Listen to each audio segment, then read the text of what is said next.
네, 안녕하십니까. 세무사빠의 세금 이야기. 오늘은 또 다른 재무 비율을 가지고 한번 설명을 해 보도록 하겠습니다. 유동수용 비율 살펴봤고요. 그 다음 살펴볼 게 뭐냐면 자본 구조 비율입니다. 자본 구조 비율은 여기 써 있는 것처럼 장기 채무 지급 능력을 나타낸다.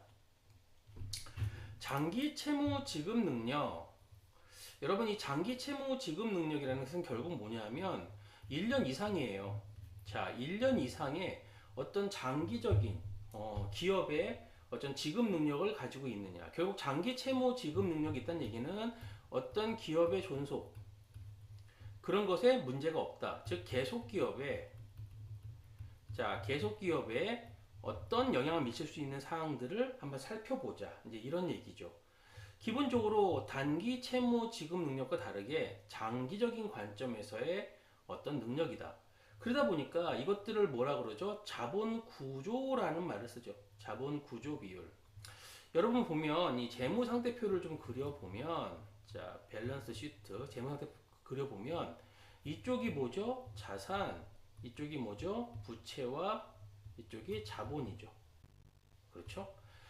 결국 자산이 만약에 100이었다면 이 100을 부채 50, 자본 50이면 이 자산 100을 투자하기 위해서 자본을 끌어왔는데 주주가 투자한 자기 자본은 50이고 부족해서 외부에서 빌려온 타인 자본, 외부 자본으로 50을 조달해서 빌려와서 100을 만들어서 이 100을 가지고 우리 영업을 하기 위한 자산에 투자했다.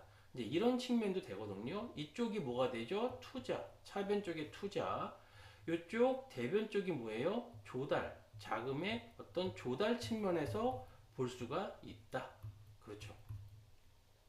그래서 이 봤을 때 결국 부채와 자본을 어떻게 조달하는가, 결국 이게 자본 구조고요. 이것이 결국 무슨 얘기를 하고 싶은 거냐면 장기 채무 지급 능력과도 연관이 되어 있다라고 볼 수가 있죠. 그래서 첫 번째 볼 게 뭐냐면 부채 비율이에요. 가장 일반적인 비율이죠. 자기 자본분의 부채. 자기 자본이 50이고 부채가 50이었어요. 1대1이네요. 그렇죠? 그러면 자, 곱하기 1이니까 100%. 자기 자본과 부채가 1대1로 갔을 때, 자, 우리 저번 거 한번 보면, 자, 경험적 재무 비율, 그래서 유동 비율은 200% 이상, 당좌 비율은 100% 이상이 좋다. 자기 자본 비율은 50% 이상.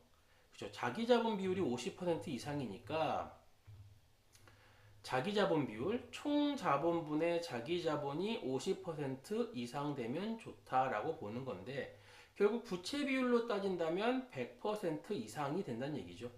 왜냐하면 총 자본이 100이라고 했을 때 자기 자본이 50이에요. 총 자본이 100이란 얘기는 부채까지 했을 때 100이란 얘기고, 그 중에 50이니까 얼마예요? 50%.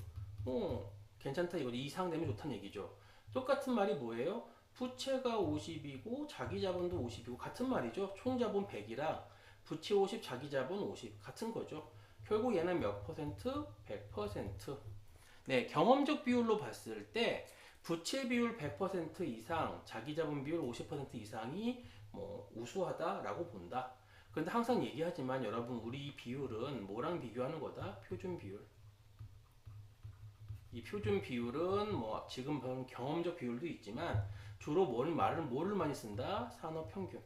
네, 이 산업의 다른 회사들과 비교했을 때 어떻냐? 이제 이걸 평가한다, 쓴다는 얘기죠. 그래서 산업 평균이랑 많이 쓰는데, 자, 장기 채무 지급 능력이란 결국 자본 구조의, 즉 자금의 조달에 대한 비율이다.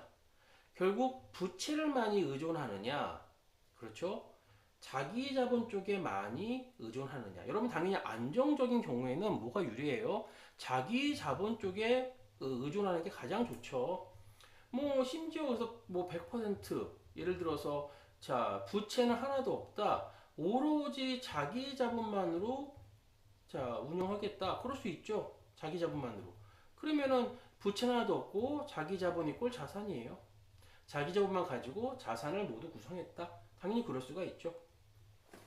자, 그런데 이제 우리가 이건 이제 재무관리 관점에서 과연 자기 자본만 가지고 가는 게 좋으냐? 아니면 타인 자본도 써야 되느냐? 이게 여러분 이제 재무관리의 MM 이론이죠.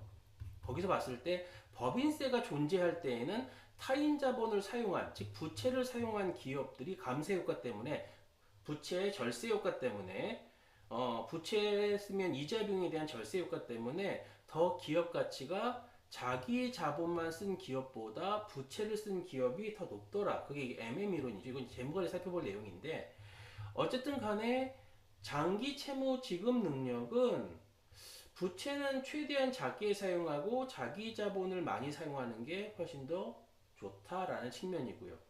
그런데 이렇게 단편적으로 볼 수만은 없는 게 지금 방금 살펴본 MM 이론처럼 법인세가 존재 시에는 세금의 절세 효과 등이 존재하다 보니까 부채를 또 사용하는 것에 기업 가치가 높아질 수 있다. 이런 이론도 나와 있는 거죠. 어쨌든 간에 이 부분은 즉 부채 비율이든가 자기 자본 비율은 결국 장기 채무 즉 기업의 계속 존속성 그렇죠. 기업이 잘 살아남을 수 있는가 이런 어떤 능력을 보여주는데 중요한 비율이 된다라고 보면 되고 솔직히 부채 비율과 자기 자본 비율은 같은 얘기를 하는 거죠.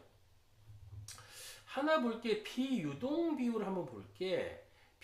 자기 자본분의 비유동 자산이 차지하는 비율. 이거는 아마 자 높으면 높을수록 뭐 이제 좋다라고 얘기할 거예요. 자기 자본분의 비유동 자산 아니죠. 높은 게 좋은 게 아니라 낮으면 낮을수록 좋은 거다. 자 이게 무슨 의미냐면 보시면 이렇게 좀 재무 상태표를 그려 보면요. 맨 위에 유동자산 있죠. 밑에가 뭐예요? 비유동자산이 존재합니다.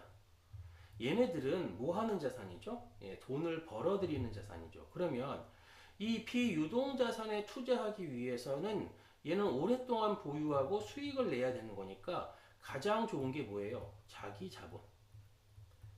자기 자본으로 조달해서 비유동자산에 투자하는 게 가장 좋죠. 그렇죠? 그런데 만약에 부족해요. 자기 자본 가지고. 그러면은 부채를 써야 되는데 무슨 부채? 비유동 부채를 써야죠. 1년 이후에 갚는. 그래서 이렇게 투자가 되면 적정하겠죠. 만약에 비유동 자산을 사는데 자, 유동 부채를 끌어왔다? 이건 여러분 매칭이 안 되는 거죠. 1년 이내 갚아야 될 건데 비유동 자산은 이거는 1년 이내 현금화되는 게 아니죠. 오랫동안 두고 수익을 내야 되는 자산이다 보니까 이렇게 비유동 자산의 원천으로 유동 부채를 사용하는 건 안 된다. 위험하다. 따라서 가장 좋은 자기 자본으로 하는 게 제일 좋고 그렇다면 그리고 부족하다면 비유동 부채를 사용한다.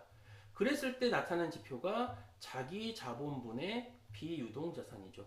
예를 들어 비유동 자산이 80인데 자기 자본이 100이에요. 야, 이거는 뭐 자기 자본 가지고 100%한 거죠. 그렇죠. 그러면 뭐 안정적인 장기 채무 지급 능력이 본다면 상당히 좋은 거죠.